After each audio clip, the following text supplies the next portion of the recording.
এই ছাত্ররা যে আন্দোলনে নেমেছে, যে কোটার আন্দোলনে নেমেছিল, সেই কোটার পক্ষে আমরা সকলেই ছিলাম। আগস্ট মাসের সাথে এখন নতুন সংযুক্ত হলো আরেকটি শোকের মাস, জুলাই মাস। এই জুলাই মাসে আমাদের প্রাণপ্রিয় কিছু ছাত্র, আমাদের প্রাণপ্রিয় কিছু মানুষ, কিছু পুলিশ, কিছু শিশু এই পৃথিবী ছেড়ে চলে গেছে। তাদেরকে অন্যায়ভাবে মারা হয়েছে। আমি গভীর শ্রদ্ধার সঙ্গে, গভীর শোকের সঙ্গে স্মরণ করছি সেই মানুষগুলোকে। তাদের শোক সন্তপ্ত পরিবারকে জানাই সমবেদনা। যার যায় সেই আসলে বোঝে, যে মায়ের বুক খালি হয়েছে সেই মাই জানে যে কত আদর করে, কত যত্ন করে তার সন্তানটাকে সে বড় করছিল। আমার ঘরেও দুটো সন্তান আছে, দুটো ছাত্র। আমি দেখেছি এই ছাত্ররা যে আন্দোলনে নেমেছে, যে কোটার আন্দোলনে নেমেছিল, সেই কোটার পক্ষে আমরা সকলেই ছিলাম। তারপর সেই কোটার মধ্যে এই ছাত্রদেরকে ঢাল করে একদল একদল মানুষরূপী পশু ঢুকে যায়, নস্যাৎ করে দেয় সব আন্দোলনকে, ছিন্ন ভিন্ন করে দেয় পুরো দেশটিকে, জ্বালিয়ে পড়িয়ে ছাড়খাড় করে দিয়েছে আমাদের এই দেশটিকে। এই দেশটি হয়তো আবার আমরা কষ্ট করে ঠিক করে ফেলবো, কারণ আমাদের নেতৃত্বে আছেন জননেত্রী শেখ হাসিনা, আমাদের প্রিয় প্রধানমন্ত্রী। কিন্তু যে প্রাণগুলি ঝরে গেল, এই প্রাণগুলি তো আমরা আর কোনোদিন ফিরে পাবো না।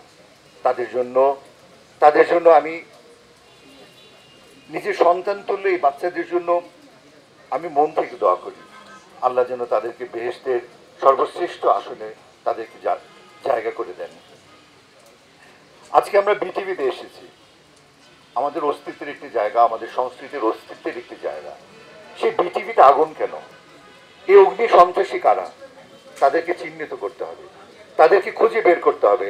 এটা কোনো ছেলে খেলা নয়। আমরা যেভাবে আজকে দেখেছি এখানে, এটা পরিকল্পিতভাবে যতগুলি স্থাপনাতে অগ্নিসংযোগ করা হয়েছে, আপনারা যদি দেখেন, এই বাচ্চারা যদি দেখে, ছাত্ররা যদি দেখে, তারা বুঝতে পারবে এটা সুপরিকল্পিতভাবে করা হয়েছে। কারণ এখানে গান পাউডার ইউজ করা হয়েছে, যেটি বাজারে অত সহজে পাওয়া যায় না। তাই সেই মানুষগুলিকে চিহ্নিত করতে হবে, তাদের বিচার চাই, তাদের বিচার করব। এবং এই যে মৃত্যুগুলো হয়েছে, মাননীয় প্রধানমন্ত্রী জননেত্রী শেখ হাসিনা আমাদেরকে কথা দিয়েছেন, তিনি বলেছেন এই প্রত্যেকটা মৃত্যুর সুস্থ সুন্দর তদন্ত করে তাদেরকে বিচারের আওতায় আনা হবে। তবেই হয়তো সেই আত্মাগুলি কিছুটা হলেও শান্তি পাবে। সেই আত্মার শান্তি কামনা করছি।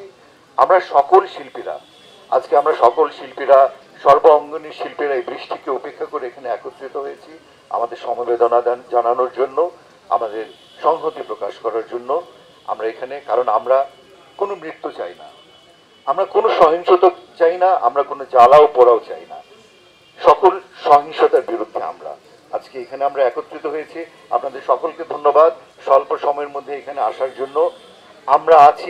আমরা আছি এই ছাত্রদের সাথে, এই ছাত্রদের পাশে, কারণ আমরা সকলেই ভালোবাসি আমাদের এই বাংলাদেশকে, আমাদের এই প্রাণের দেশ বাংলাদেশ। আমরা সকলে মিলে মাননীয় প্রধানমন্ত্রীর হাতকে শক্তিশালী করে আবারও ইনশাআল্লাহ সামনের দিকে এগিয়ে যাব। জয় বাংলা, জয় বঙ্গবন্ধু, জয় হোক মাননীয় প্রধানমন্ত্রী জননেত্রী শেখ হাসিনা।